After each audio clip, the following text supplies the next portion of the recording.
নমস্কার বন্ধুরা, ডোনার রান্নাঘরে সবাইকে স্বাগত। আশা করছি সবাই ভালো আছেন। তো প্রতিদিনের মতন আবারও নতুন ভিডিও নিয়ে চলে এসে আপনাদের সাথে শেয়ার করবো বলে আজকে আমি আপনাদের সাথে শেয়ার করব কাঁচা আমের আমসত্ত্ব। বন্ধুরা, আমরা তো আমসত্ত্ব খেতে থাকি অনেকে পাকা আমে। তো আজকে আমি কিভাবে কাঁচা আমের আমসত্ত্বটা বানাই আপনারা সম্পূর্ণ ভিডিওটা দেখতে থাকুন। আশা করছি আজকের ভিডিওটা দেখতে আপনাদের সবার খুবই ভালো লাগবে। তো দেখুন বন্ধুরা, আমি এখানে কাঁচা আমের আমসত্ত্ব করার জন্য 4টে আম নিয়ে নিয়েছি। আমগুলো কিন্তু আমাদের গাছের। তো আমগুলোকে প্রথমে আমি ধুয়ে নিয়েছি, এবার খোসা ছাড়িয়ে পিস পিস করে কেটে নেব। এবার আমি আমটাকে কেটে নেব। তার জন্য প্রথমে খোসাটা আমি ছাড়িয়ে নেব। আর আমটা দেখুন একদম টাটকা, আটাটা দেখুন। খোসাটা কিন্তু আমি একদম পাতলা করে ছাড়াচ্ছি, দেখুন এইভাবে।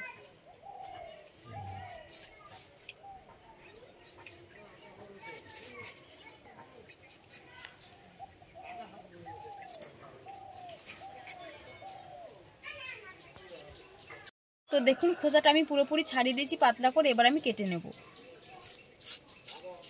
আমটা দেখুন একদম কিন্তু কচি। প্রথমে এই বীজটাকে আমি ফেলে দেবো।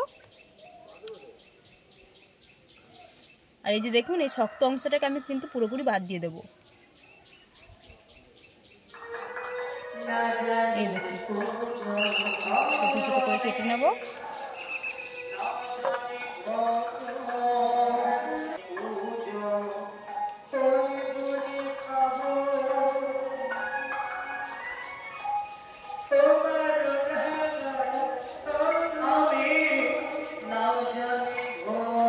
আমটা কিন্তু দেখুন একদম কচি, কোনো ছিবড়ে নেই।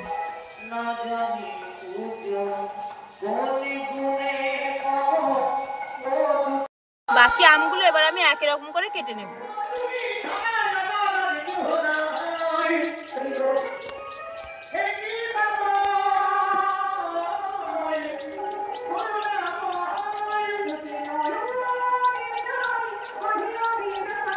তো দেখুন বন্ধুরা, আমগুলো কিন্তু আমি ছোট ছোট পিস করে কেটে নিয়েছি। আবার উনানটা জ্বালিয়ে আমটা আমি প্রথমে সেদ্ধ বসিয়ে দেবো।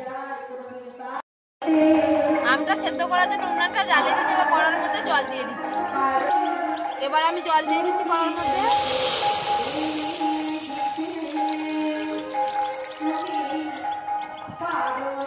এবারে কেটে রাখা আমটা দিয়ে দিচ্ছি।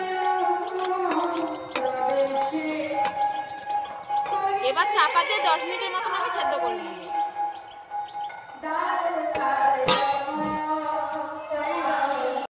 চাপা দিয়ে আমি 10 মিনিটের মতন সেদ্ধ করে নিয়েছিলাম। এবার চাপাটা খুলে দেখবো কেমন সেদ্ধ হয়েছে।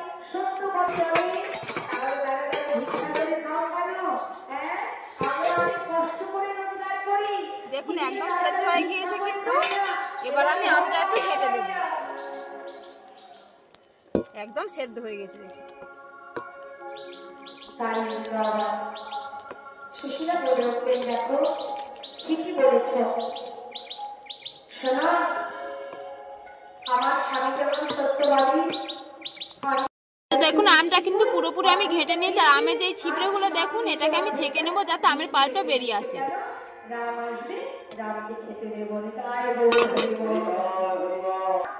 এবার আমি ছাঁকুনির মধ্যে ছেঁকে নেব।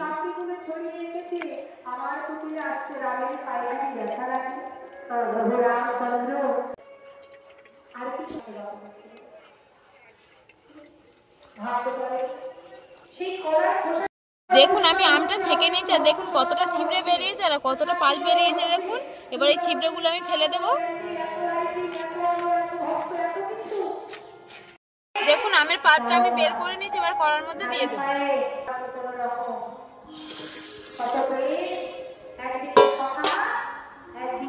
এবার ওর মধ্যে 1 চামচ বিট লবণ দিয়ে দিচ্ছি। এবার কিছুক্ষণ আমি জাল করে নেবো।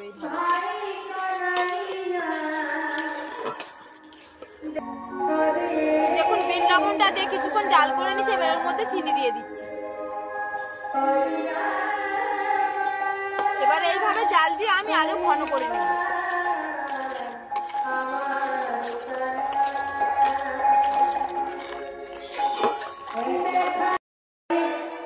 আমের পাল্পটা আমি জাল দিয়ে নিয়েছি 5 মিনিটের মতো, অনেকটাই ঘন হয়ে গিয়েছে। এবার ওর মধ্যে আমি একটু সবুজ ফুড কালার দিয়ে দেবো। যেহেতু কাঁচা আম সবুজ হয় তাই আমি ওর মধ্যে ফুড কালার দিয়ে দিচ্ছি।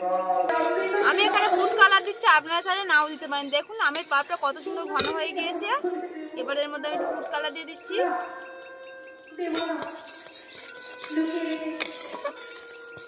এই দেখুন রংটা কত সুন্দর হচ্ছে দেখুন।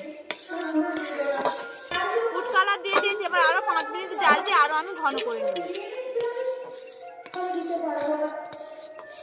এই পাল্পটা আমি টোটাল 10 মিনিটের মতন জাল করে নিয়েছি, অনেকটাই ঘন হয়ে গেছে দেখুন।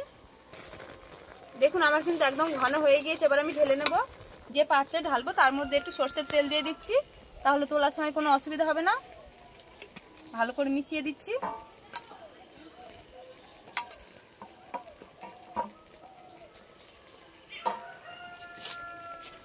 এবার আমি পালটা থালার মধ্যে দিয়ে দেবো।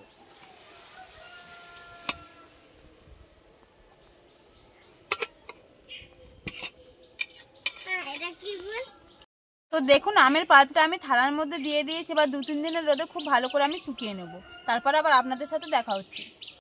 বন্ধুরা আমি কাঁচা আমের আমসত্ত্বটা 2 দিনের মতন রোদে দিয়ে খুব ভালো করে শুকিয়ে নিয়েছি। আর দেখুন কত সুন্দর শুকনো হয়েছে, দেখুন কত সুন্দর শুকনো হয়েছে। আর কালারটাও কিন্তু অনেকটাই চেঞ্জ হয়ে গেছে। আর দেখুন হঠাৎ কিন্তু পড়ছে না, অনেকটাই শুকনো হয়ে গিয়েছে। এবার আমি কেটে নেব।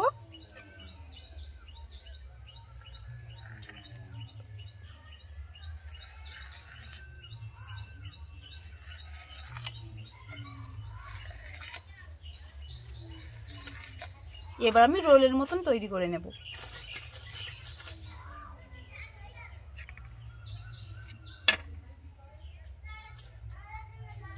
এই দেখুন কত সুন্দর উঠে আসছে না।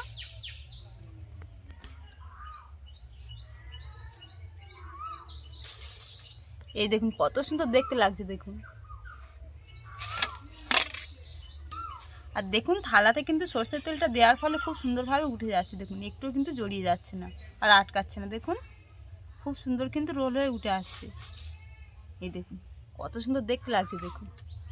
বাকিগুলো আমি একই রকম করে তুলে নেব।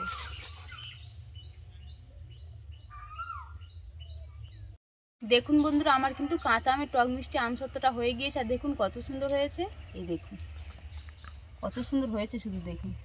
আর এইরকম আমসত্ত্ব বানাতে জানলে কিন্তু আর বাড়ির দোকান থেকে কিনে নিয়ে এসে খেতে হবে না, বাড়িতেই কিন্তু আপনারা খুব সহজেই কাঁচা আমের আমসত্ত্ব বানিয়ে নিতে পারবেন।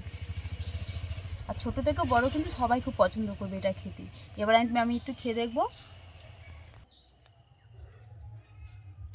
কাঁচা আমের আমসত্ত্বটা কিন্তু খেতে কিন্তু অসাধারণ হয়েছে, টক টক মিষ্টি মিষ্টি আর খুব টেস্টি হয়েছে। আপনারা একবার হলেও কিন্তু বাড়িতে বানিয়ে দেখবেন।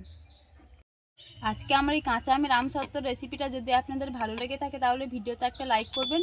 আর আমার নতুন নতুন ভিডিও পেতে চ্যানেলটি সাবস্ক্রাইব করে পাশে থাকা বেল আইকনটি প্রেস করবেন। আর আমার ভিডিওটা স্কিপ না করে সম্পূর্ণ দেখবেন। আশা করছি সবার ভালো লাগবে। আজকের মতন ভিডিওটা এখানেই শেষ করছি, দেখা হচ্ছে পরের ভিডিওতে।